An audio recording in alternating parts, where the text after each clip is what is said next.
ونؤمن به ونتوكل عليه ونعوذ بالله من شرور أنفسنا ومن سيئات أعمالنا من يهده الله فلا مضل له ومن يضلل فلا هادي له ونشهد أن لا إله إلا الله وحده لا شريك له ونشهد أن سيدنا وحبيبنا ومولانا محمدا عبده ورسوله الذي أرسله بالحق بشيرا ونذيرا وداعيا إلى الله بإذنه وسراجا منيرا أما بعد فقد قال الله تعالى في كلامه المجيد والفرقان الحميد أعوذ بالله من الشيطان الرجيم بسم الله الرحمن الرحيم تبارك الذي نزل الفرقان على عبده ليكون للعالمين نذيرا الذي له ملك السماوات والأرض ولم يتخذ ولدا ولم يكن له شريك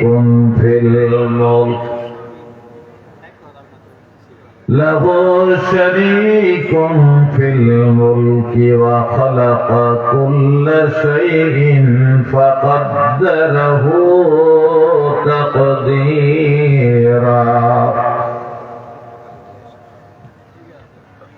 واتخذوا من دونه آلهة لا يخلقون شيئا وهم يخلقون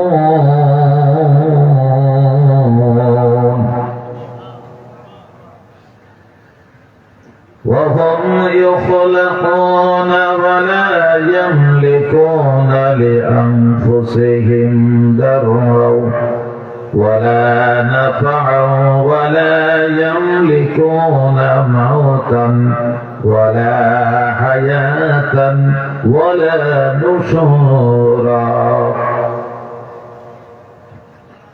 بسم الله الرحمن الرحيم العلماء ورثة الأنبياء وقال تعالى مخبرا وآمرا إن الله وملائكته يصلون على النبي يا أيها الذين آمنوا صلوا عليه وسلموا تسليما اللهم صل على مولانا محمد وعلى آل سيدنا رسولنا محمد اللهم صل على سيدنا مولانا محمد وعلى آل سيدنا حبيبنا محمد بلغ العلا بكماله كشف الدجى بجماله حسنت جميع خصاله صلوا عليه وآله نحمده ونصلي على رسوله الكريم أما بعد আল আমিন শিশু সদন ও হাফিজিয়া মাদ্রাসা হাজীপাড়া কর্তৃক আয়োজিত আজকের এই তাফসীরুল কোরআন মাহফিলের সম্মানিত সভাপতি হাফেজ মাওলানা আব্দুস সামাদ, আজকের মাহফিলের সম্মানিত প্রধান বক্তা আন্তর্জাতিক খ্যাতি সম্পন্ন মুফাসসিরে কোরআন হাফেজ মাওলানা মুফতি আমির হামজা কুষ্টিয়া। আজকের মাহফিলের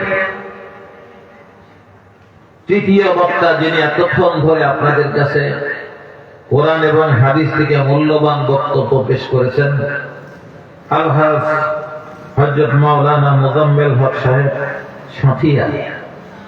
অন্যান্য ওলামায়ে কেরাম, আমার সামনে বসা পরম শ্রদ্ধেয় মুরব্বিয়ানে কেরাম, প্রাণ প্রিয় যুবক ভাইরা, পর্দার আড়ালে মা ও বোনেরা, আসসালামু আলাইকুম ওয়া রাহমাতুল্লাহি ওয়া বারাকাতুহু। আপনাদের বসাটা দেখে আমার খুব পছন্দ হয়েছে। আমার কাছে মনে হচ্ছে হাজীপাড়ায় খাওয়া দাওয়া হবে নাকি? মানে লাইন দুইটা হয়েছে না? দুইটা লাইন। আমার ভাইরা, আলোচনার শুরুতেই যে রব্বুল আলামিনের শুকরিয়া আদায় করছি, যে রব্বুল আলামিন আমাদেরকে হেদায়েত দান করেছে। আমরা হেদায়েতের আলো পেয়েছি, জাহেলিয়াত থেকে আমরা বের হয়ে এসেছি। যে রব আমাদেরকে দ্বীনের পথ দেখিয়েছেন, যে রব আমাদেরকে ঈমানদার মুসলমান হওয়ার শক্তি দান করেছেন, সেই রব্বুল আলামিনের শুকরিয়া আদায় করছি জবান খুলে, আওয়াজ দিয়ে বলি আলহামদুলিল্লাহ। দরুদ ও সালাম পেশ করি সাইয়্যিদুল কাউনাইন রাহমাতুল লিল আলামিন সাইয়্যিদনা মুহাম্মদুর রাসূলুল্লাহ সাল্লাল্লাহু আলাইহি ওয়াসাল্লামের প্রতি। ভাইরা আমার, বলেন আমির হামজা সাহেব অল্প কিছুক্ষণের মধ্যেই চলে আসবেন। আমি শুধুমাত্র বেগুন ভাজার মতো কিছু কাম সারতে চাচ্ছি। খাওয়ার আগে বেগুন ভাজা দেয় না, বেগুনের চপ। জামাই টামাই আসলে পরে অবশ্য দেয়, আজকাল ভালো মেহমান টেহমান আসলে যে বেগুনের চপ দেয়। মনে করতে পারেন আমি খাওয়ার আগে একটু বেগুনের চপ কিছু সময় আপনাদের কাছে বিরক্ত করব, এরপরে বিদায় হয়ে যাব। আল্লাহ সুবহানাহু ওয়া তাআলা আমাদেরকে সৃষ্টি করে এই দুনিয়ায় পাঠাইছেন, এটা তো ঠিক না? সন্দেহ আছে? আল্লাহ আমাদেরকে সৃষ্টি করে এই দুনিয়ায় পাঠিয়েছেন। এটা হলো ঈমানদারদের আকীদা, মুসলমানদের আকীদা। আর হিন্দুদের আকীদা হলো যে আল্লাহ দুনিয়ায় পাঠায় নাই, যিনি পাঠিয়েছেন তার নাম হলো ভগবান। খ্রিস্টানরা বলে আল্লাহও পাঠায় নাই, ভগবানেও পাঠায় নাই। আমাদেরকে যিনি পাঠিয়েছেন তিনি হলেন ঈশ্বর। তিনি কি? ঈশ্বর। যারা নাস্তিক তারা বলে যে আল্লাহও নাই, ভগবানও নাই, ঈশ্বরও নাই, এ আমরা এমনি এমনি বাতাস। তাহলে কয় রকম হলো? 4 রকম। কয় রকম হলো? এই 4টাই মনে হয় ঠিক নাকি? 4টাই কি ঠিক? কয়টা ঠিক হবে? যে কোনো একটা ঠিক হবে। আমাদেরকে যিনি পাঠিয়েছেন তার নাম কি? জোরে বলতে হবে, তার নাম কি? আল্লাহ। আবার ফিরে যেতে হবে যার কাছে, তার নাম কি? তার নামও আল্লাহ। তাহলে আমাকে যিনি পাঠালেন আবার ফিরে তার কাছেই যাব, অন্য কারো কাছে যাওয়ার সুযোগ নাই নাকি? অন্য কারো কাছে যাওয়ার সুযোগ নাই। যেহেতু অন্য কারো কাছে যাওয়ার সুযোগ নাই, তাহলে যার কাছে ফিরে যেতে হবে, দুনিয়ার এই বাকি সময়টুকু আমরা তার কথা অনুযায়ী চললেই ভালো হয় নাকি বলেন?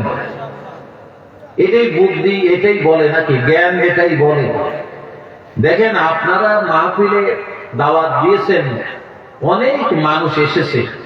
আমার সামনের কাতারে এইখানে বয়সের 3 ভাই, না কয় ভাই? হ্যাঁ, এই 3 ভাই দেখেন সামনে 1 2 3।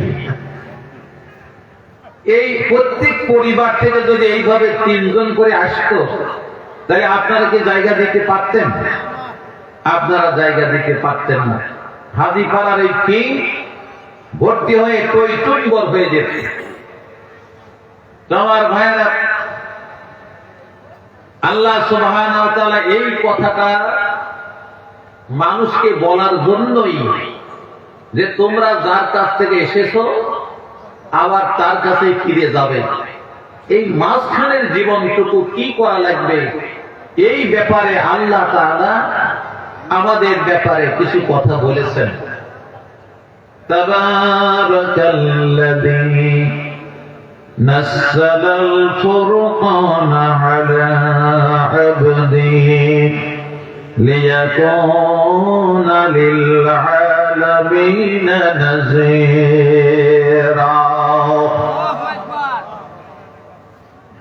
আল্লাহ বলেন আমি বরকতময়। আল্লাহ কি? বরকতময়। আল্লাহ বলেন আমি মহান, আমি মহিমাময়, আমি মহান সত্তা। তাবারাকাল্লাযী নাযালাল ফুরকানা, আমি ফুরকান নাযিল করেছি, আলা আবদিহি, আমার গোলামের প্রতি, আমার এক বান্দার প্রতি আমি ফুরকান নাযিল করেছি। লিয়াকুনা লিল আলামিনা নাযীরা, আমার বান্দারা যেন এই কোরআন দ্বারা ভয় করে।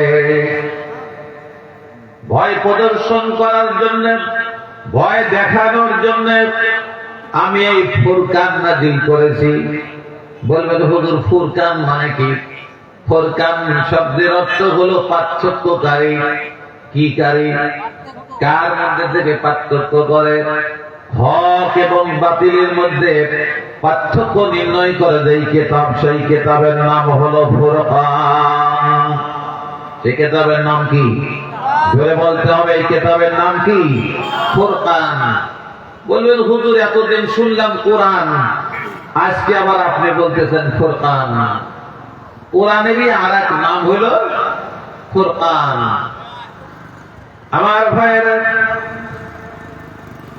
আল্লাহ পাক রব্বুল আলামিন কোরআনের বহু জায়গায় কোরআনকে ফুরকান বলে ডাক দিয়েছেন।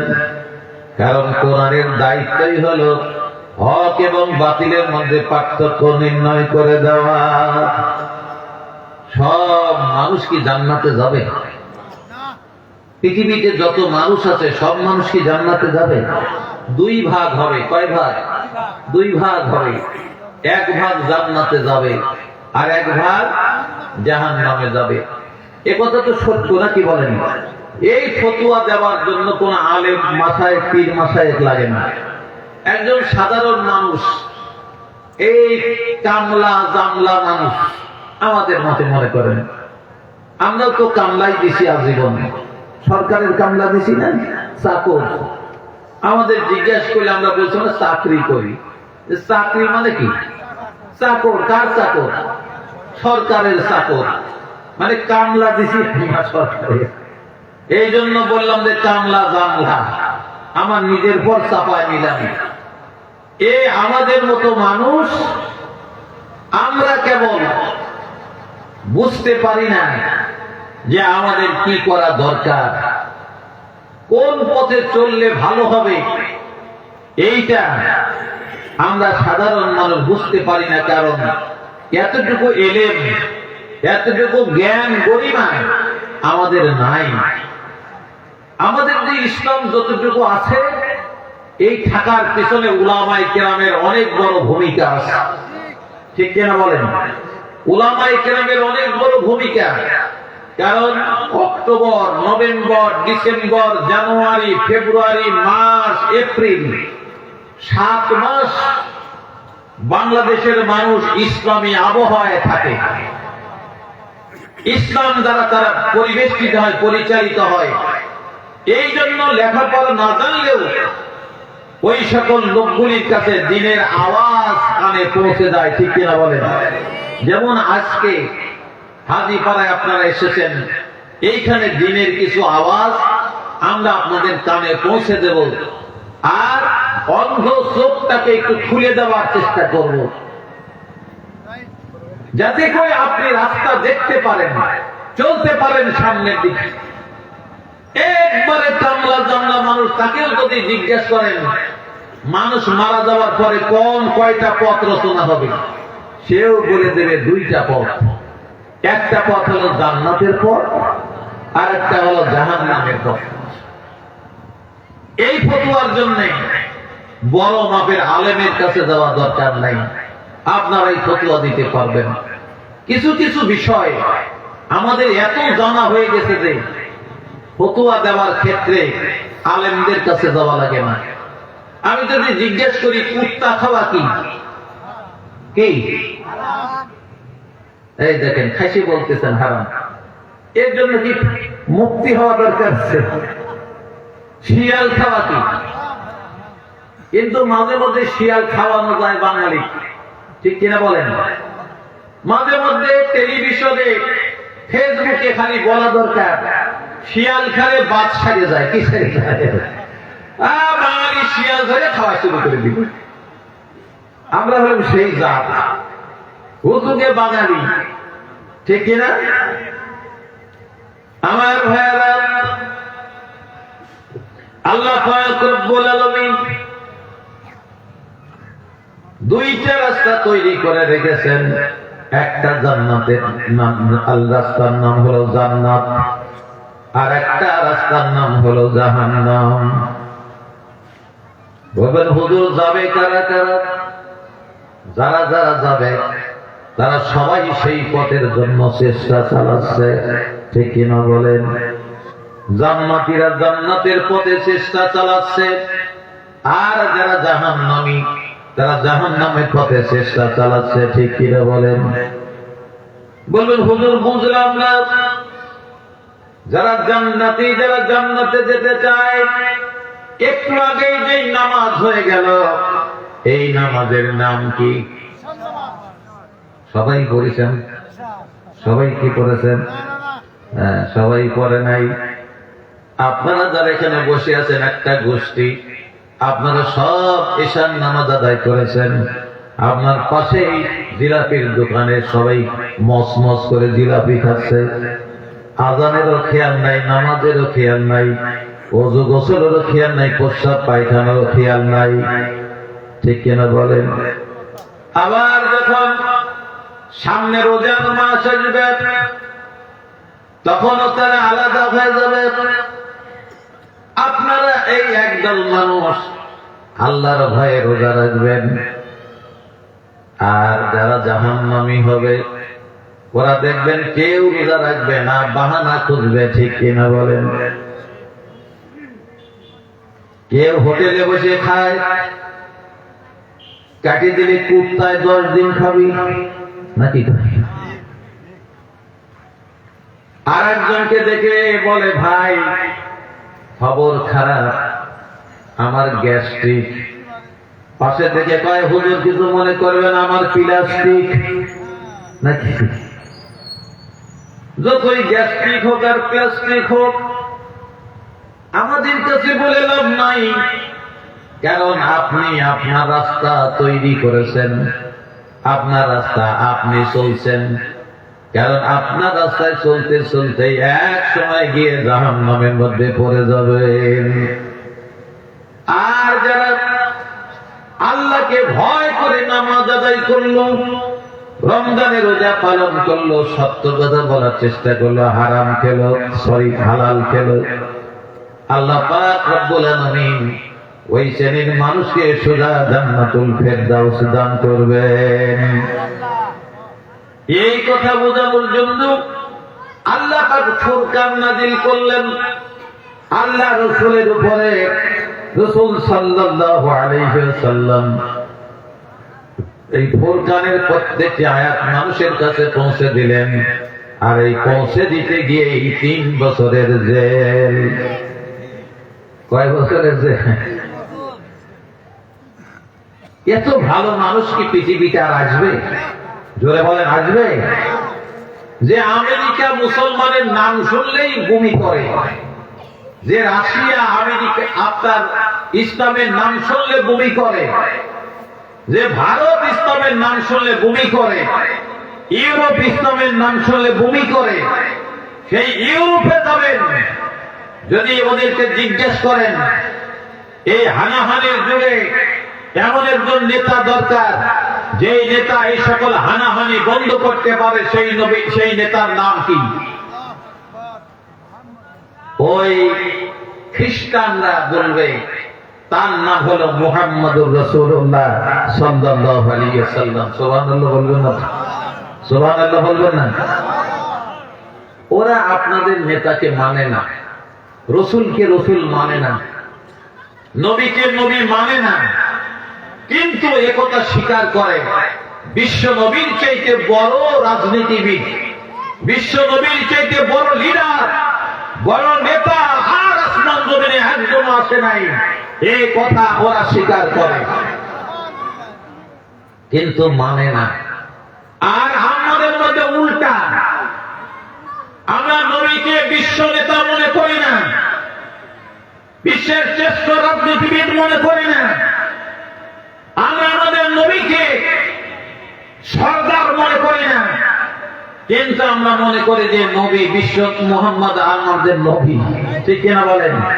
এই কথা স্বীকার করি, কিন্তু ওরা উল্টা কয়, ওরা কয় রাজনীতিবিদ, বড় নেতা, বড় রাজনীতিবিদ সব ঠিক আছে, কিন্তু যদি ওদেরকে বলতে বলেন উনি নবী এবং রাসূল, কয় না, এখানে মিল নাই। এই পার্থক্যটা এখানে।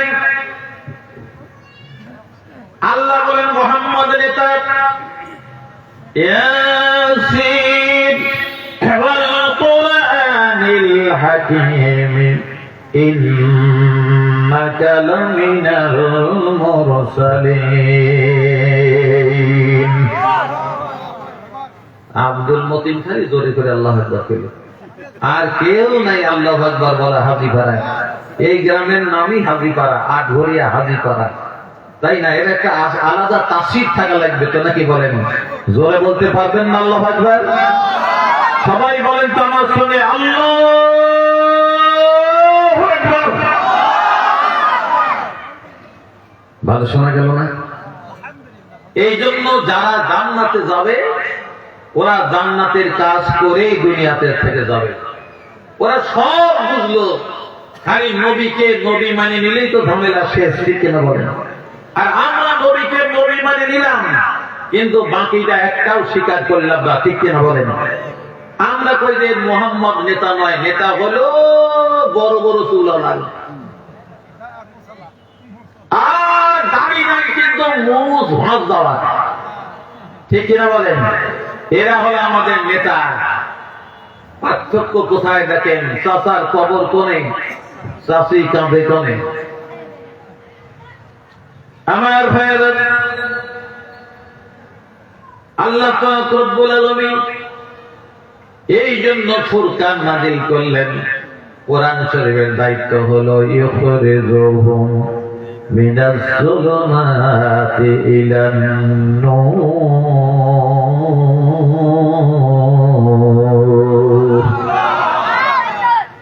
রব্বুল আলামিন বলেন এই কোরআনের দায়িত্ব হলো, ফুরকানের দায়িত্ব হলো মানুষকে অন্ধকার থেকে বের করে আলোর পথে নিয়ে যাওয়া।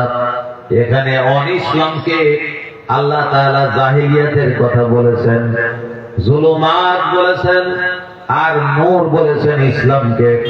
আল ইসলামু নূরুন ওয়াল কুফরু যুলমাতুন। কুফরিটা হলো জুলমাত আর ইসলামটা হলো নূর। এই ক্ষেত্রে আল্লাহ তাআলা ইসলামকে নূর বলেছেন, কোরআনকে নূর বলেছেন, আল্লাহর বাণীকে নূর বলেছেন। আল্লাহ পাক রব্বুল আলামিন আমাদের অন্তত সৌভাগ্য দিয়েছেন, আমরা নূরকে গ্রহণ করে নিয়েছি। জোরে বলেন মারহাবা। আমরা নূরকে গ্রহণ করে নিয়েছি, জুলমতকে গ্রহণ করি নাই। আমি যদি আপনাদের জিজ্ঞেস করি, সব নবীর সেরা নবী কোনটা? আওয়ামী লীগেরা বলবে মুহাম্মদুর রাসূলুল্লাহ, না ভুল? বিএনপি বলবে মুহাম্মদুর রাসূলুল্লাহ, জাতীয় পার্টি বলবে মুহাম্মদুর রাসূলুল্লাহ, আর জামাত ইসলামের তো খবরই নাই, নাকি? ওরা আগের হাতেই রেডি, ঠিক কিনা বলেন? ওরা আগেই রেডি। খালি বোঝা গেল সবার নেতা, সবার নবী হলো মুহাম্মদুর রাসূলুল্লাহ সাল্লাল্লাহু আলাইহি ওয়াসাল্লাম। কিন্তু আদর্শ নেতা আমরা যারা ঈমানদার তারা মুহাম্মদকে আদর্শ নেতা মনে করি। আর এটা মনে করতেই হবে। যদি কোনো ব্যক্তি নামাজ পড়লো, রোজা রাখলো, হজ করলো, যাকাত দিল, সব গুনাহবলী এই লোকটার মধ্যে আছে, এই লোকটা তাহাজ্জুদের নামাজ পড়ে, ভালো একজন দানশীল মানুষ, দাতা, হাতেম তাইয়ের মতো সব গুণই আছে, কিন্তু লোকটা রাসূলুল্লাহ সাল্লাল্লাহু আলাইহি ওয়াসাল্লামের আদর্শ মানে না। কয় না, আমার কাছে সমাজতন্ত্রই ভালো লাগে। কি? আমার কাছে পুঁজিবাদ ভালো লাগে, জাতীয়তাবাদ ভালো লাগে, আমার কাছে ধর্ম নিরপেক্ষতাবাদ ভালো লাগে, আমার কাছে রাসূলের আদর্শ ভালো লাগে না। তাহলে সর্বনাশ না সাড়ে সর্বনাশ? হ্যাঁ, হাফেজ সাহেব কি কয়? সাড়ে সর্বনাশ। আমার চাচা কত সাড়ে সর্বনাশ, মানে গরু গিয়ে ধানে মুখ দিছে, বলে সাড়ে সর্বনাশ। এরা সাড়ে সর্বনাশের কাজ করলো। কারণ হলো মুহাম্মদকে নেতা মানতেই হবে, আর শুধুমাত্র নেতা নয়, আদর্শ নেতা মানতে হবে। আল্লাহ এই ফুরকানে বলে দিয়েছেন, লাকাদ কানা লাকুম ফি রাসূলিল্লাহি উসওয়াতুন হাসানা।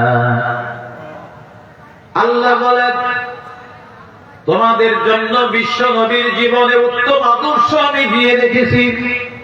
কেউ যদি আদর্শ খোঁজো, কেউ যদি আদর্শ তালাশ করো, তাহলে আদর্শ পাইতে পারে একজন মানুষের মধ্যে, তার নাম হলো মুহাম্মদুর রাসূলুল্লাহ।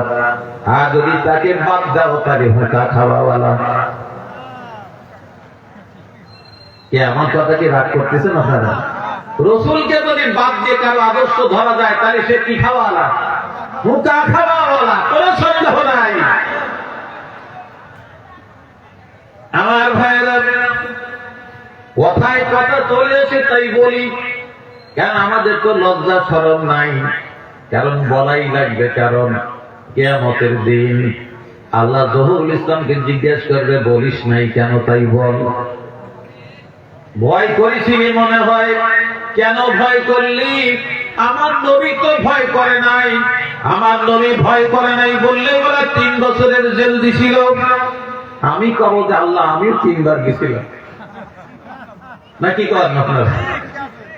আপনারা কি বলবেন? আপনাদের বলার কিছু নাই। আমার ভাইয়েরা, কথায় কথা আছে তাই বলছি, কারণ আমরা নামাজ পড়ি জান্নাত পাওয়ার আশায়, ঠিক কিনা বলেন? জান্নাত দিবেন কে? রোজা করে জান্নাত পাওয়ার আশায়, জান্নাত দেবেন কে? হজ করি জান্নাত পাওয়ার আশায়, জান্নাত দেবেন কে? তাহাজ্জুদের নামাজ পড়ি জান্নাত দিবেন কে? দান করি জান্নাত পাওয়ার আশায়, জান্নাত দেবেন কে?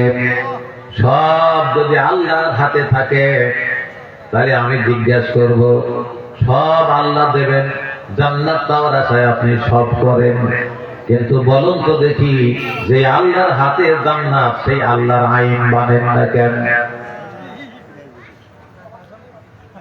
এই কথা বোঝেন নাই? বলে হুজুর পেঁচা পেঁচা মার দিচ্ছে নাকি? হুজুর পেঁচা মার দেয় না, এই পেঁচা মার দিয়েছেন আমার আল্লাহ। কে মার দিয়েছেন? এই পেঁচা মার দিয়েছেন আমার আল্লাহ। চিৎকার দিয়ে বলেন আল্লাহু আকবার। খারাপ লাগে? খারাপ লাগে? আমার ভাইয়েরা, তাহলে সব জান্নাতের মালিক যিনি, সব কাজ করেন জান্নাত পাওয়ার আশায়, জান্নাত তার হাতের মধ্যে, তিনি তো আইন দিয়েছেন এই কোরআনের মধ্যে। এই আইন মানেন না কেন? আইন মানতে আপনাকে কে বাধা দেয়? ইয়া আইয়ুহাল্লাযীনা আমানু মা গাররাকা বিরাব্বিকাল কারীম। কে তোমাদেরকে ওই মহান রবের প্রতি বাধা দেয় ইসলাম পালন করার জন্য? কে তোমাদেরকে বাধা দেয়? আমাদেরকে যারা বাধা দেয় তার শ্রেণী হলো দুইটা। ধরে বলেন কয়টা? দুই শ্রেণী। একটা হলো তাগুত। তাগুত আমাদেরকে বাধা দেয়। বলবেন হুজুর সেটা তো চিনি না, তাগুত আবার কি বলেন? তাগুত হলো ওরা, একটু আগেই যাদের কথা বললাম, যারা নামাজ পড়ে জান্নাত পাওয়ার আশায়, রোজা করে জান্নাত পাওয়ার আশায়, হজ করে জান্নাত পাওয়ার আশায়, কিন্তু ওই শ্রেণীর মানুষ আল্লাহর জমিনে আল্লাহর দ্বীন প্রচার করতে বাধা দেয়। নিজেরাও করে না, আর একজনকে করতেও দেয় না, বাধা দেয়। বরং শুধু বাধাই দেয় না, এর জন্য যত শক্তি আছে সব শক্তি প্রয়োগ করে, ঠিক কিনা বলেন? কিভাবে করে একটু বুঝায় দেই। আজ থেকে 1449 বছর আগে, কোরআনের বয়স কত? 1449 বছর এই কোরআনের বয়স। এই কোরআন যখন আল্লাহ নাযিল করলেন, ওই সময় শক্তিশালী একটা সরকার ছিল। সেই সরকারের প্রধান ছিল আবু জেহেল। তখন একটা সরকার ছিল, ওই সরকারের প্রধান ছিল আবু জেহেল। প্রধান ছিল আবু জেহেল। ওই আবু জেহেল কোরআন শরীফ বুঝতে সক্ষম হয়েছিল। মুসলমানরা কোরআন না বুঝলেও আবু জেহেল কোরআন বুঝতে সক্ষম হয়েছিল, কারণ আবু জেহেল অনেক বড় জ্ঞানী মানুষ। ইসলাম তার মধ্যে ছিল না, কিন্তু অনিসলামিক ভাবে তারা অনেক জ্ঞানী, কোনো সন্দেহ নাই। ইসলাম না মানলে যে জ্ঞানী হবে না তা নয়। আজকে আমেরিকায় বসে ফিলিস্তিনের মুসলমানদেরকে গোল বানাচ্ছে, এরকম গোল একটা ব্যারিকেডের মধ্যে নিয়ে আসছে। এমন একটা মেশিন তারা ব্যবহার করতেছে, ওই 7 সমুদ্র 13 নদী পার থেকে ওই ব্যারিকেডের মধ্যে যে কয়জন মানুষ আছে, সেই কয়জন মানুষই হত্যা হচ্ছে। কি মেশিন তৈরি করেছে?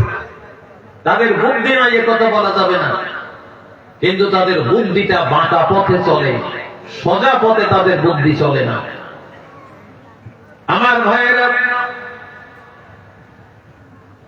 তারা দেখলো যে এটা ঠেকানো দরকার, নইলে তো আমাদের জারি চুরি সব ফাঁস হবে, ঠিক কিনা বলে? জারি জুরি সব চলে যাবে, আমাদের রাষ্ট্র ক্ষমতাও চলে যাবে, নবী মুহাম্মাদের হাতে সব ক্ষমতা চলে যাবে। কারণ যখন কোন দেশে নবী নাজিল হয়, তখন সেই দেশে আর কোন সরকার থাকে না।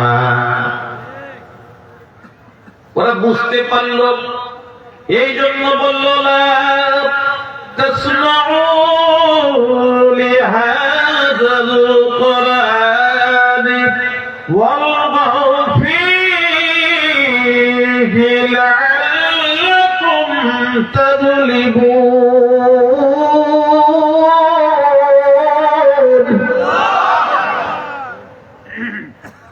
আচ্ছা, আল্লাহু আকবার বললেন তো এত আস্তে বললেন কেন? জোরে বলতে পারেন না আল্লাহু আকবার? এখন তো আর সেই সন্ধ্যাকালের মতো অত কম লোক নাই। আল্লাহর মেহেরবানিতে প্রায় 1000 খানেক তো হয়ে গেছেন আপনারা।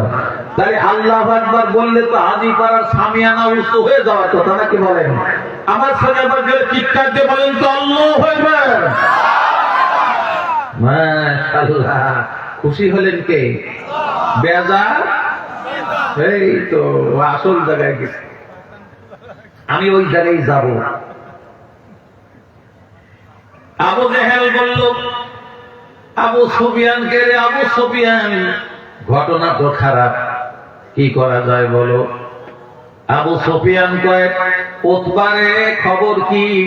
কয়, হুজুর খবর খারাপ। নাকি বলেন? সাহেবাকে বলো, সাহেবা খবর কি? সাহেবা কয়, হুজুর খবর খারাপ। মুগিরাকে জিজ্ঞেস করলো, মুগিরা খবর কি রে? কয়, খবর আরো খারাপ। কয়, দলে দলে মানুষ মুসলমান হয়ে যাচ্ছে, মুহাম্মাদের পাশে চলে যাচ্ছে। ভাই কি কামে? ভাই কি কামে জানি না, তবে রাতের বেলায় মুহাম্মদ মধুর কণ্ঠে কোরআন তেলাওয়াত করে। আর রহমান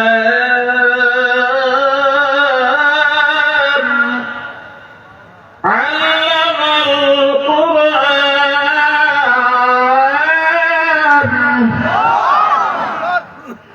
খলাকাল ইনসান আল্লামাহুল বায়ান।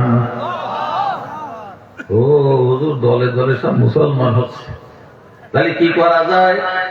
কয়, কোরআন শরীফ পড়াশোনা বন্ধ করা লাগবে। লা তাসমাউ লিহাযাল কুরআন, কোরআন বন্ধ করা লাগবে। ঠিক কিনা বলেন? কোরআন বন্ধ করা লাগবে। ওরা লেগে গেল কোরআন বন্ধ করার জন্য, হাতি তালে লাগাও, কি ঢোল বাজাও, নাকি কাশি বাজাও, থাল বাজাও, আওয়াজ দাও জোরে। এই কোরআনের আওয়াজ যেন কোন মানুষের কর্ণ কুহরে পৌঁছতে না পারে। ঢোল বাজাও, বাজারে বাজা ঢোল বাজা, নাকি বাজারে বাজা ঢোল বাজা। কোরআন বন্ধ করে দে। 1448 বছর, এখন তো 49। 1 বছর আগে 49 ছিল না, 48 ছিল। 48 সালে বাংলাদেশে একজন নেত্রী, বাংলাদেশের একজন বড় মাপের আলেম, তার নাম দেলার হোসেন সাইদি। কোরআনের পাখি শুধু বাংলাদেশ নয়, সারা দুনিয়ায় মুসলিম বিশ্বের এত বড় আলেম আর দুনিয়ায় পয়দা হবে কিনা সন্দেহ আছে। তাকে ধরে নিয়ে গেল জেলখানায়, ডিজিএফআই পাঠানো হলো। ডিজিএফআই বোঝেন? একজন হাত তোলেন তো হুজুর, আমি বুঝি। ডিজিএফআই কেউ বোঝেন না? আর্মির গোয়েন্দা, সব গোয়েন্দা না, আর্মির গোয়েন্দা বিভাগ। আর্মির গোয়েন্দা বিভাগের চিফ তাকে পাঠায় দিল জেলখানায়। যাও, বাংলাদেশ সরকার করে দিল একজন আলেম, তাকে যা প্রস্তাব করো, উনি যদি রাজি হয় তাহলে ওনাকে আমরা মন্ত্রণালয়ে একটা দায়িত্ব দিয়ে দেব। সেটা হলো উনি খালি বলবে, আগামী কালকে থেকে উনি আর কোরআন শরীফের কথা জনগণের সামনে বলবে না। কথা বুঝে শুনে কবেন। 1448 বছর আগে আবু জেহেল যেই কাজ করেছিল, 1448 বছর পরে বাংলাদেশের একজন নেতা সেই কাজ করলো। ঠিক কিনা বলেন? আমার ভাইয়েরা, এই জন্য আল্লাহ পছন্দ করে নাই এত বড় আলেম যাকে বিষ প্রয়োগ করে আপনার আপনি বলে হাসপাতালে হত্যা করা হলো। তাকে হত্যা করার সময় ওই দিন বাংলাদেশে ভূমিকম্প হয়েছিল, আপনাদের জানা আছে। রাসূল সাল্লাল্লাহু আলাইহি ওয়াসাল্লাম বলেন, যখন কোন মানুষ আল্লাহ ওয়ালা মানুষ আর আল্লাহর কোরআনের পাখি যারা তারা যখন ইন্তেকাল করেন তখন ভূমিকম্প হয়। হযরত আবু বকর যখন ইন্তেকাল করেন তখনও ভূমিকম্প হয়েছিল। হযরত ওমর যখন মৃত্যুবরণ করেন তখনও ভূমিকম্প হয়েছিল। কারণ একজন আল্লাহ ওয়ালা মানুষ আল্লাহর পথে পথিক যেন দুনিয়ায় মৃত্যুবরণ করে, একটা জাতির মৃত্যু ঘটে যায়। চিৎকার দিয়ে বলেন ঠিক কি না? জাতির মৃত্যু ঘটে যায়। আবু বকর কি আর ফেরত আসবেন? কি ভাইয়েরা কথা বলতেছেন না কেন? হযরত আবু বকর কি আর ফেরত আসবে? ওমর ফেরত আসবে? উসমান, আলী কেউ আর ফেরত আসবে না। সোনার মানুষ, কি মানুষ? খালি মানুষ বলা যাবে না, সোনার মানুষ। ইয়া রাসূলুল্লাহ, ইয়া হাবিবাল্লাহ, কি দরকার আপনি বলেন, আমি এখনই দিয়ে দেব। রাসূল বলেন, টাকা দরকার। কি দরকার? টাকা দরকার। কত টাকা দরকার ইয়া রাসূলুল্লাহ? আমি সব টাকা দিয়ে দেব। জোরে কোন সুবহানাল্লাহ। পিছনে তাকানো নাই। ছেলের কি হবে, মেয়ের কি হবে, আমার কি হবে, আমার স্ত্রীর কি হবে, কোন চিন্তা নাই। চিন্তা একটাই, সেটা হলো সারা দুনিয়ায় মুসলমান বানাতে হবে। কি বানান লাগবে? মুসলমান বানাতে হবে। হ্যাঁ, আমাদের কি এই টার্গেট আছে না? জমি বানান লাগবে ইনশাআল্লাহ। একজন বলে ইনশাআল্লাহ। আমাদের প্রত্যেকেরই টার্গেট থাকতে হবে হযরত আবু বকরের মতো। শেষ পর্যন্ত সম্পত্তি যখন শেষ, রোমানরা ডিক্লিয়ারেশন দিল, 1 লক্ষ সেনাবাহিনী মোতায়েন করলো। মদিনার ভূখণ্ডে দিল লম্বা করে কয় লক্ষ। টার্গেট হলো মদিনা আক্রমণ। মদিনা আক্রমণ করতে পারলেই কুরআন শেষ। ধরে তো নাউজুবিল্লাহ, ইসলাম শেষ, মুহাম্মদুর রাসূলুল্লাহ শেষ। কারো কোনো অস্তিত্ব থাকবে না দুনিয়ায়। রাসূলের কাছে গোয়েন্দা বিভাগ গিয়ে খবর দিল, ইয়া রাসূলুল্লাহ, মদিনা আক্রমণ করবে রোমানরা। আল্লাহর হাবিব তখন কি করলেন? যে নবী কেন যুদ্ধ ঠেকাবেন? নবী কেন রোমানদেরকে ঠেকাবেন? কি এমন ঠেকা? নবী তো আইছিল মিলাদ পড়ানোর জন্য। মিলাদ পড়ানি নিয়ে মারামারি আছে না বাংলাদেশে? আছে না নাই? সারা দুনিয়ার অমুসলিমরা যখন মুসলমানদের পিটাচ্ছে, মারছে, মুসলমানদের জীবন নিয়ে দিচ্ছে, জমি নিয়ে দিচ্ছে, মসজিদ ভেঙে দিচ্ছে, মাদ্রাসা ভেঙে দিচ্ছে, তখন মুসলমানেরা কিয়াম নিয়ে ব্যস্ত আছে। ঠিক কিনা বলেন? মিলাদ দাঁড়া পড়বো না বসে পড়বো, এই নিয়ে মুসলমানেরা ব্যস্ত। আর ইতিমধ্যেই ইহুদি নাসারারা আমাদের সব শেষ করে দিল। ঠিক কিনা বলেন? আমার ভাইয়েরা, বিশ্বনবী মুহাম্মদ রাসূলুল্লাহ সাল্লাল্লাহু আলাইহি ওয়াসাল্লাম সাহাবায়ে কেরামকে ডাক দিলেন।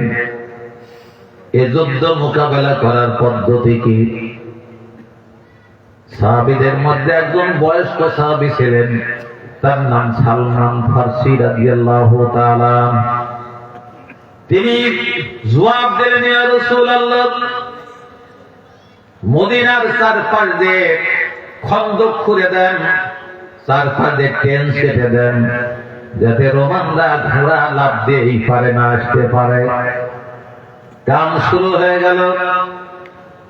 এই কাজ শুরু হওয়ার সঙ্গে সঙ্গে বিশ্বনবী বললেন, টাকা দরকার, যার যা আছে তাই দিয়ে দাও। সবাই দিল, কিন্তু ঘরের মধ্যে গিয়ে মাথায় হাত দিয়ে বসে আছে হযরত আবু বকর। কি দেব রে আজকে ইসলামের এই দুর্দিনে? আমার তো কিছু নাই, কি দেব? আল্লাহ রসুল টাকা চেয়েছে।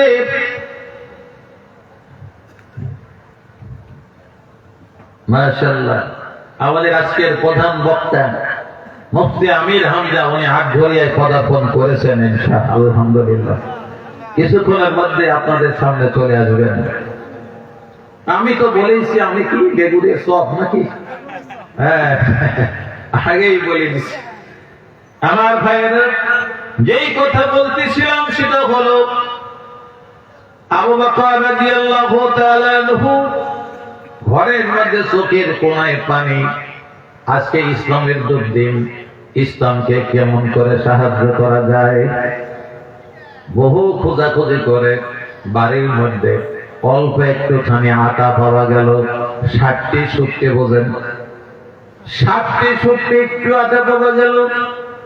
ওই আটাটুকু রাসূল সাল্লাল্লাহু আলাইহি ওয়াসাল্লামকে না জানিয়ে গোপনে এক কিনারে রেখে তিনি চলে আসলেন। আল্লাহ রাসূল মুস্কি হাসিতে বলেন, আবু বকর, ও আবু বকর, কি দিয়েছো আজকে ইসলামের দুর্দিনে? সবাই তো অনেক কিছু দিল, তুমি কি দিলে? বলে, হুজুর, আমার বাড়িতে যা কিছু ছিল আজকে সব আল্লাহ রাস্তায় দিয়ে দিয়েছে। সব কিছু আর নাই বাড়িতে।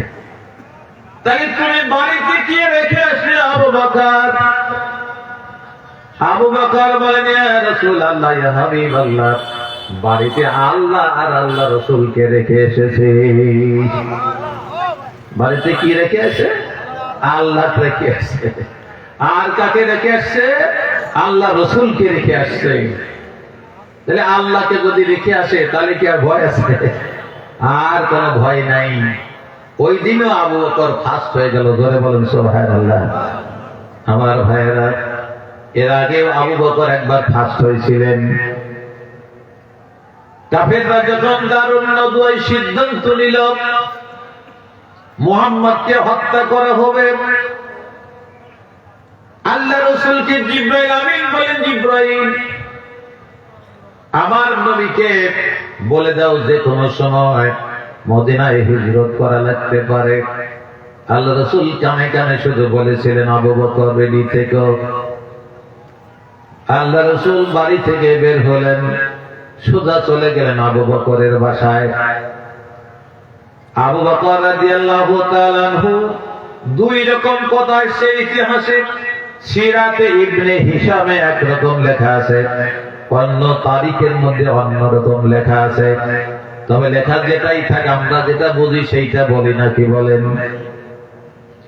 রাসূল সাল্লাল্লাহু আলাইহি ওয়াসাল্লাম দরজায় গিয়ে ঠুকা মারলেন, সঙ্গে সঙ্গে দরজা খুলে গেল। রাসূল জিজ্ঞেস করলেন, আবু বকর, এত তাড়াতাড়ি দরজা খুললে কিভাবে?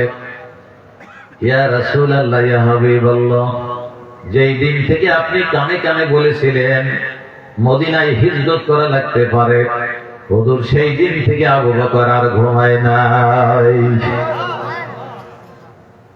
সুবহানাল্লাহ। আসতে জোরে কোন সুবহানাল্লাহ। নেতা কাকে বলে, ভালোবাসা কাকে বলে, এর প্রমাণ যিনি দেখালেন তিনিও আবু বকর।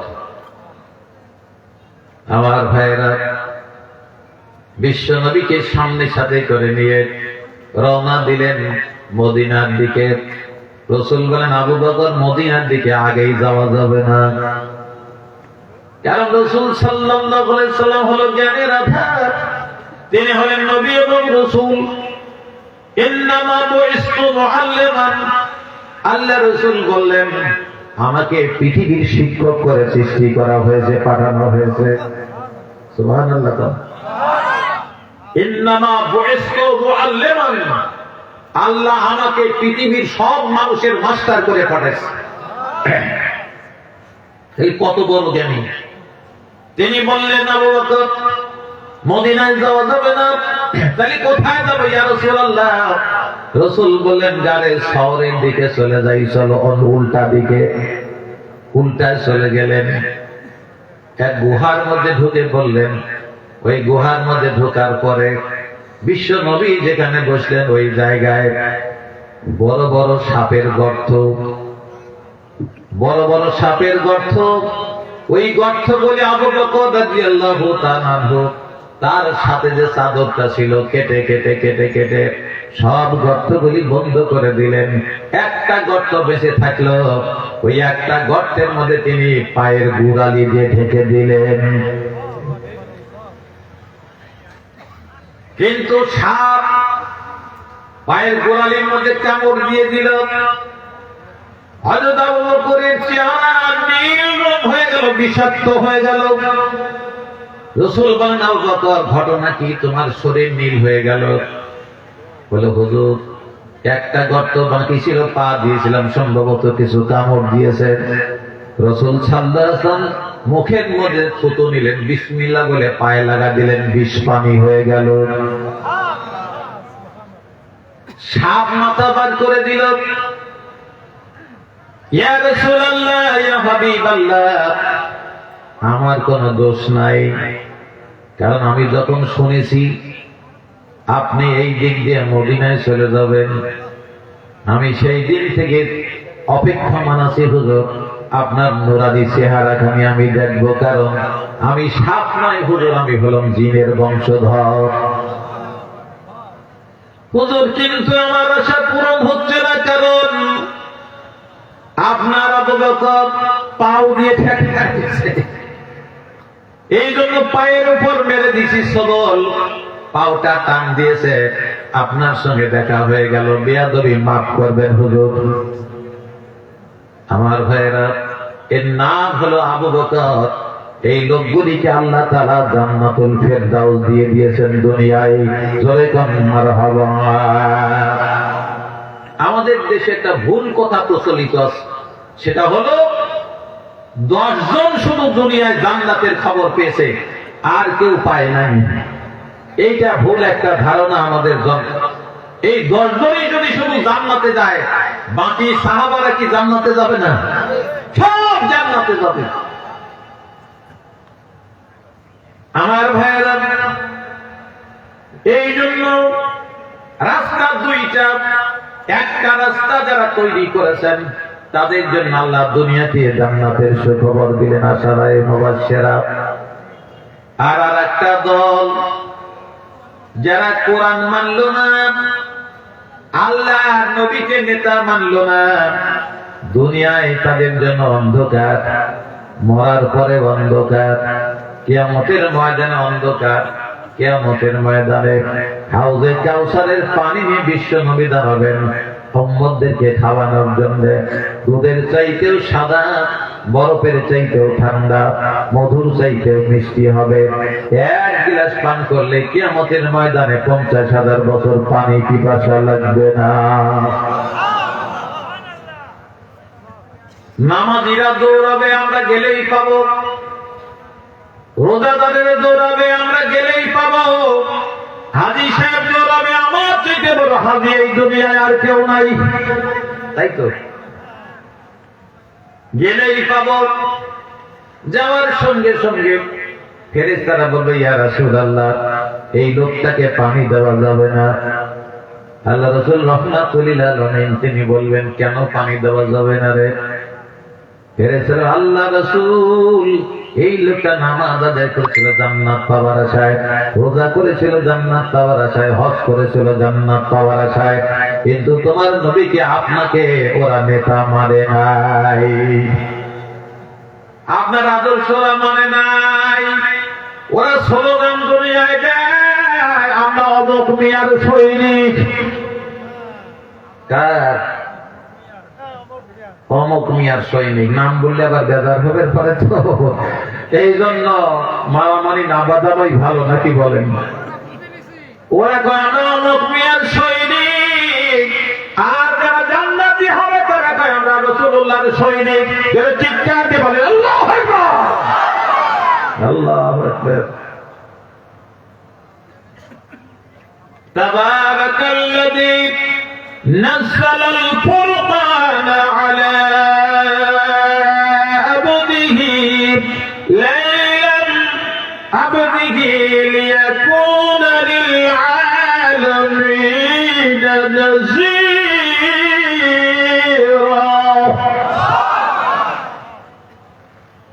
আল্লাহর কোরআন কত শক্ত শক্ত কথা বলেছেন, কত সুন্দর সুন্দর কথা বলেছেন, কিন্তু পুরা কাবাল মুসলমানদের আমরা কোরআন বোঝার চেষ্টাও করি নাই।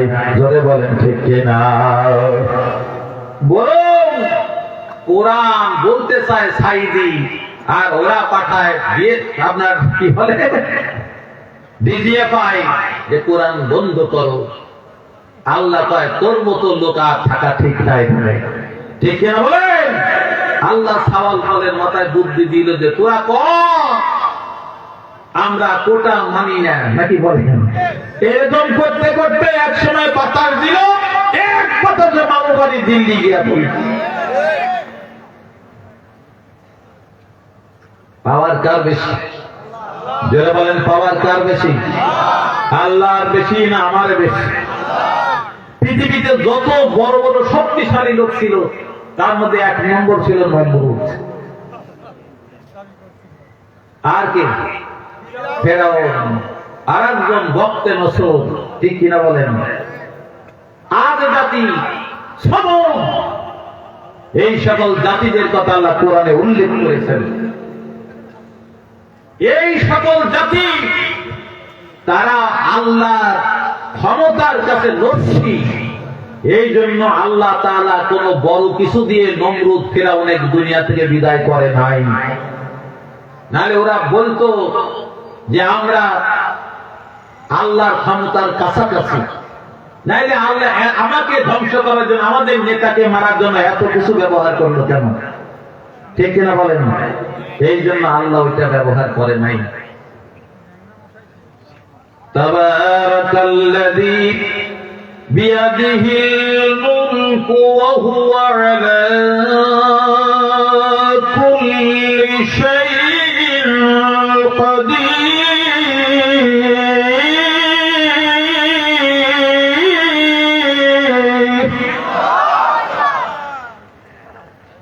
আল্লাহ তাআলা মহিমান্বিত, আমার হাতেই রাজত্ব, রাজত্বের মালিক আমি।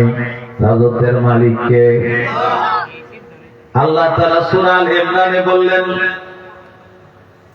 কুলিল্লাহুম্মা মালিকাল মুলকি তুতিল মুলকা মিম্মান তাশা ওয়া তানজিউল মুলকা মিম্মান তাশা। আমি যাকে ইচ্ছা করি তাকে রাজত্ব দেই, আবার যাকে ইচ্ছা করি তার কাছ থেকে কি করি? কেড়ে নেই। অত ইজ্জু মান তাশা ওয়া তুযিল্লু মান তাশা বিয়াদিকাল খায়র ইন্নাকা আলা কুল্লি শাইইন কাদির। আল্লাহু আকবার। জোরে কোন আল্লাহু আকবার। আর জোরে হয় না? জোরে বলেন আল্লাহু আকবার। সব জোরে হয়। পাকা মার্কায় ভোট চাই, দাড়ি পাল্লায় ভোট চাই, নাকি ধানের শীষে ভোট চাই, দাঁড়িয়েতে লগি বৈঠা, নাকি? ওটা নাই, ওটা নাই। কতটায় ভোট চাই চেঁচামেচি করি, ঠিক কিনা বলেন? সেদিন দেখলাম এক বুড়া দাড়ি পাল্লায় ভোট চাচ্ছে, একবারে 85 বছরের কম হবে না, মাজা এরকম হয়ে গেছে, সেও আসতেছে। কি এর মধ্যে আল্লাহ দেশে পাগল হয়, জোয়ার এসে যায় না, কি বলেন? আর আল্লাহু আকবার বলার সময় জোয়ার আসে না, ঠিক কিনা বলেন? আল্লাহু আকবার বলার সময় কি জোয়ার আসে? একবার যদি কেউ আল্লাহু আকবার বলে, আল্লাহ তাআলা সঙ্গে সঙ্গে তার আমলনামায় 90টা নেকি লিখে দেয়। কিন্তু মজার ব্যাপার হলো 90টা নেকি কত বড় তা উল্লেখ নাই। আল্লাহ তার ইচ্ছা মতো বসাবেন না। কি বসাবেন? ইচ্ছা মতো বসায় দেবেন না।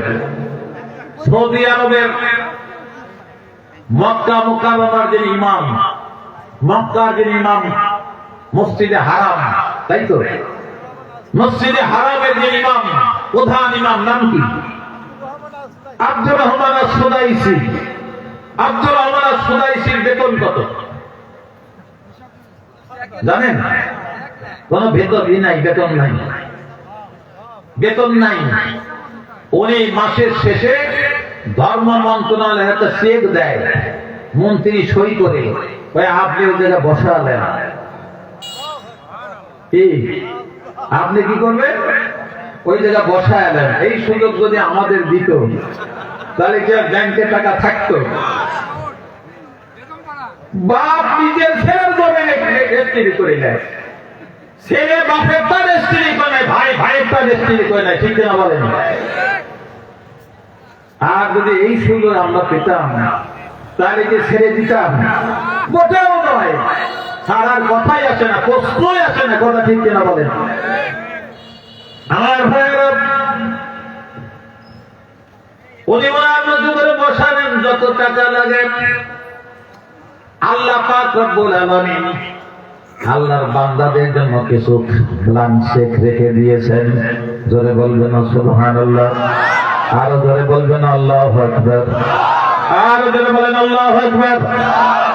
প্ল্যান চেক বান্দা যখন দেখবেন জাহান্নামে যাবার কাছাকাছি, সমান সমান কি সমান সমান, আল্লাহু আকবার, আমাদেরকে বেশি দিন রাখবেন না, বেশি দিন রাখবেন না আল্লাহ দুনিয়ায়।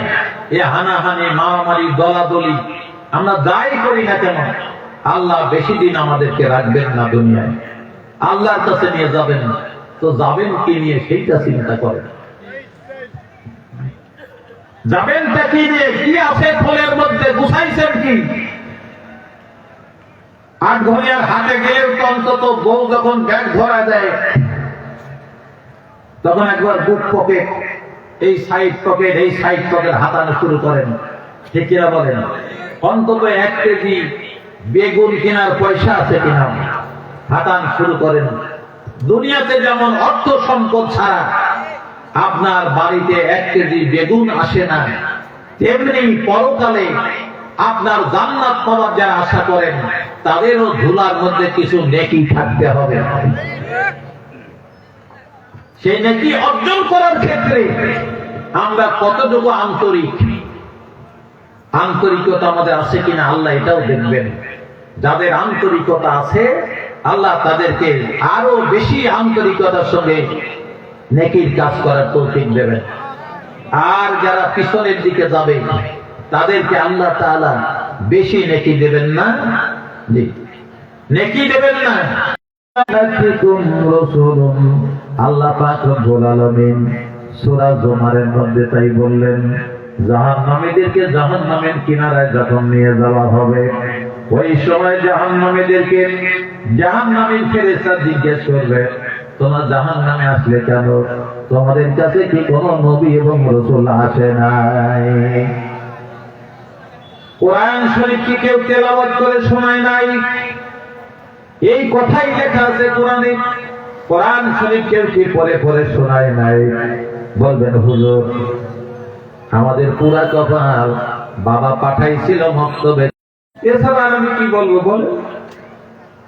তখন বললো হুজুর বাপ, এখন আমরা চিন্তা করছি এখনো সময় চলে যায় নাই, বৃদ্ধ বয়সেও কোরআন শেখার সুযোগ আছে না নাই?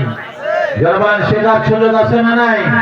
শিক্ষার কোনো বয়স নাই, সবাই মিলে চলো স্কুলে যাই। সাহাবায়ে কেরাম রাদিয়াল্লাহু তাআলা আনহুম আজমাইন যারাই কাফের থেকে মুসলমান হয়ে যেতেন, নবী সাল্লাল্লাহু আলাইহি সাল্লামের কাছে হাত দিয়ে ইসলাম কবুল করতেন। নবী সাল্লাল্লাহু আলাইহি সাল্লাম বুকের মধ্যে টেনে ধরতেন, কারণ একজন অমুসলিম যখন মুসলমান হয় ওই লোকটার দাম অনেক বেশি, ঠিক কিনা বলেন? বলেন হুজুর আমাদের কি দাম নাই? আপনাদেরও দাম সেরকমই। এত এই কোরআন শরীফ আমাদের দেশে মক্তবে পড়ানো হয়, হেফজখানায় পড়ানো হয়, কিন্তু এই প্রতিষ্ঠানের দাম আমাদের কাছে একদমই নাই, ঠিক কিনা বলেন? আচ্ছা বলেন তো দেখি, এখানে যারা যারা আছেন মক্তবের সভাপতি হওয়ার জন্য পারাপারি মারামারি দলাদলি এমন কয় জায়গা আছে? আছে কি? মক্তবেরও আছে। ও বাবা, তাই না?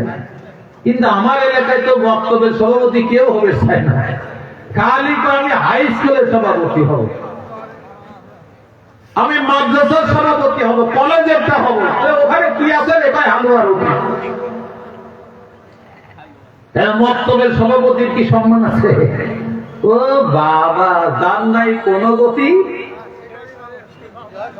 সে হয় সহসভাপতি, যার নাই কোন গতি সে খায় হোমপতি, নাকি বল? আমরা সেই দলভুক্ত হতে চাই না। আমাদের এখনো জীবন আছে, এই জীবনকে কাজে লাগিয়ে এখনো কোরআন শরীফের একটা আয়াত মুখে নিয়ে ওই গোরস্থানে শুয়ে থাকতে চাই। রাজি আছেন সকলেই? যদি আপনারা রাজি থাকেন তাহলে আজকের এই ওয়াজ শোনা সার্থক। কে কে কোরআন শরীফ পড়ার শিখার জন্য রাজি? দুই হাত করে আল্লাহু আকবার পর্যন্ত বেড়ে বলেন আল্লাহু আকবার। স্বীকার করলেন, কিন্তু কায়দা মায়দা করে স্বীকার করা দিলাম, ঠিক না বলে? কায়দা মায়দা করে স্বীকার করে দিলাম না। হ্যাঁ, দেখেন না, বাচ্চাদের মা যখন পয়লা পয়লা খাওয়ায় তখন চামচে করে নিয়ে মা আগে কি করে? এরকম হা করে, তখন বাচ্চাও হা করে। মা যখন হা করে তখন বাচ্চা কি করে? বাচ্চাও খানিকটা হা করে, মা ওই ফাঁক দিয়ে বাচ্চার মুখের মধ্যে দিয়ে দেয়। আমিও আজকে তাই করলাম, কায়দা করে আপনাদের সকলকে হাত তোলা দিলাম।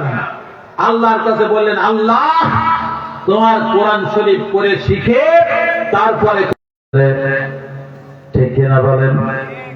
তেমনি আমরা যদি প্রত্যেকেই কোরআন শরীফ শিখার জন্য মসজিদে যাই, মক্তবে যাই, বাড়িতে পড়ি, যেখানেই পড়ি না কেন, একটা আয়াত যদি শিখতে পারি ভালোভাবে, ওই একটা আয়াত যদি বুকের মধ্যে থাকে, আল্লাহর জাহান্নাম আমাদের জন্য হারাম হয়ে যাবে।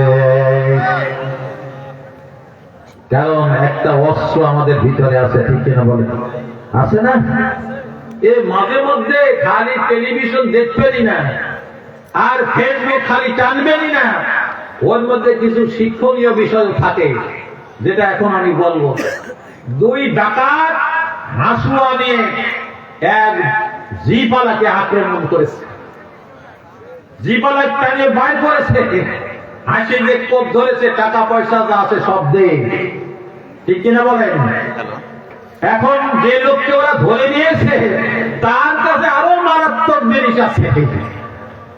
ও তখন আস্তে করে পকেট থেকে ওই মাল বার করেছে, এরকম করে ধরেছে। দুই হাসিয়ে বলো, ফিরিয়ে দো। কি দো? ফিরিয়ে দো।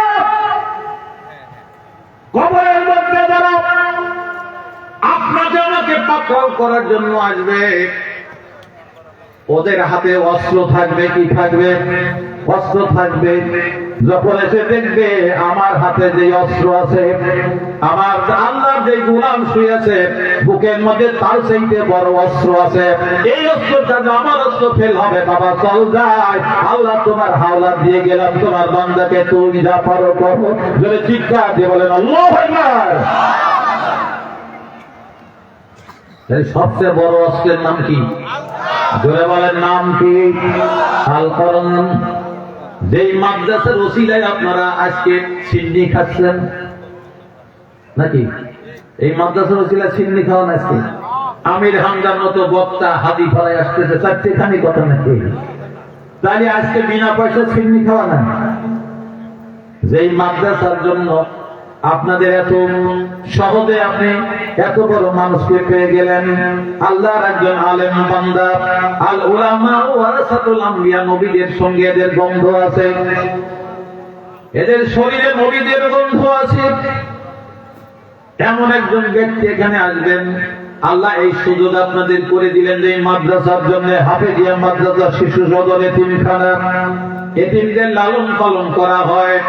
রাসূল সাল্লাল্লাহু আলাইহি ওয়াসাল্লাম বলেন, দুনিয়ায় যারা এতিমদের লালন পালন করেছে, আমি কিয়ামতের ময়দানে হিসাব আনতে আমি মুহাম্মদুর রাসূলুল্লাহ আর এতিমকে যারা সাহায্য করেছে দুনিয়ায়, তারা এইভাবে জান্নাতের মধ্যে থাকবো। কোন ভাবে? এই আঙ্গুল একসাথে জোড়া লাগানো না? আল্লাহ রাসূল বলেন, যারা এতিমকে যে খাবার দেয়, এতিমদের লালন পালন করে, দেখাশোনা করে, তাদের ভালোবাসে, আল্লাহ রাসূল বলেন আমি তার সঙ্গে জান্নাতে বসবাস করব। সুবহানাল্লাহ।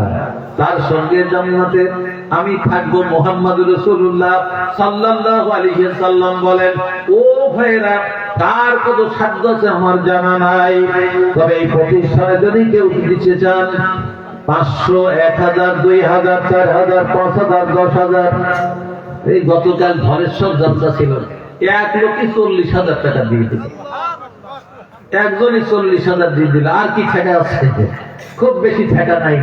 এরকম আল্লাহর কিছু গোলাম এই জাতীয় প্রতিষ্ঠানের পিছনে লাগবেন। যেখানে যেখানে যাবেন পকেটে কয়টা করে টাকা নিয়ে যাবেন, গিয়ে ওইখানে দিয়ে তারপরে নিঃস্ব হয়ে বাড়িতে চলে আসবেন।